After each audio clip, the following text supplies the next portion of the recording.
আল্লাহ রাব্বুল আলামিন বলেন, যখন কোনো মানুষ, যখন কোনো ব্যক্তি, কোনো বান্দা বান্দি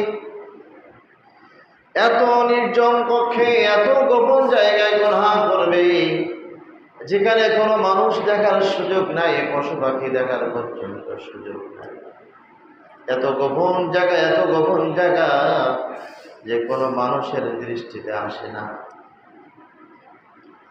একটা পশু পাখি পর্যন্ত দেখতে পায় না, এমন স্থানে যদি কেউ গুনাহের কাজ করে, অপরাধ করে, তার কমস কম ৮ প্রকারের সাক্ষী সেখানে মৌজুদ। ১ নম্বর হলো তার জায়গা, যে জায়গার মধ্যে আমি অপরাধ করলাম সেই জায়গাটা আমার জন্য সাক্ষী।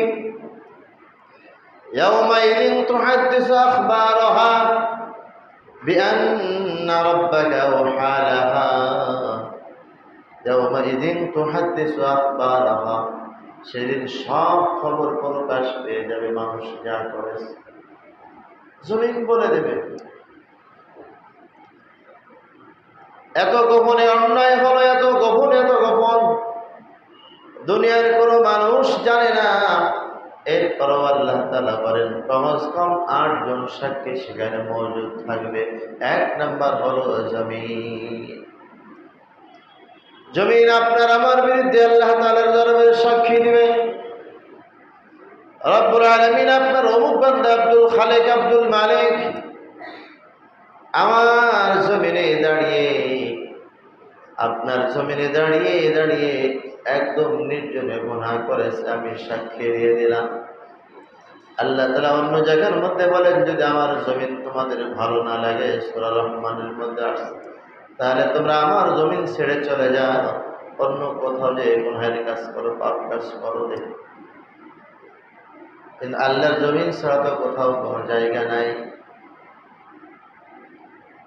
আল্লাহর জমিন ছাড়া কোথাও কোনো জায়গা নাই। এই জন্য আল্লাহ তাআলা বলেন, বান্দা তুমি আমার জমিনে থেকে যে অপরাধ করবা, দুনিয়ার কোনো মানুষ জানে না, স্ত্রী জানে না, সন্তান জানে না, পশু পাখি পর্যন্ত জানে না, তবে মনে রেখো ৮ জন সাক্ষী তোমার সামনে হাজির। এতটুকু চিন্তা চেতনা যদি আমার মাথার মধ্যে আসে, আমি অন্যায় করব, কোথাও মানুষ দেখবে না, কিন্তু আমার মালিক যে জমিন সৃষ্টি করেছেন, জমিন হতে পারে অথবা ছাদ হতে পারে, অথবা যেখানে হোক সেটা এক প্রকার জমিন, ছাদটাও যেন কেমন জমিন।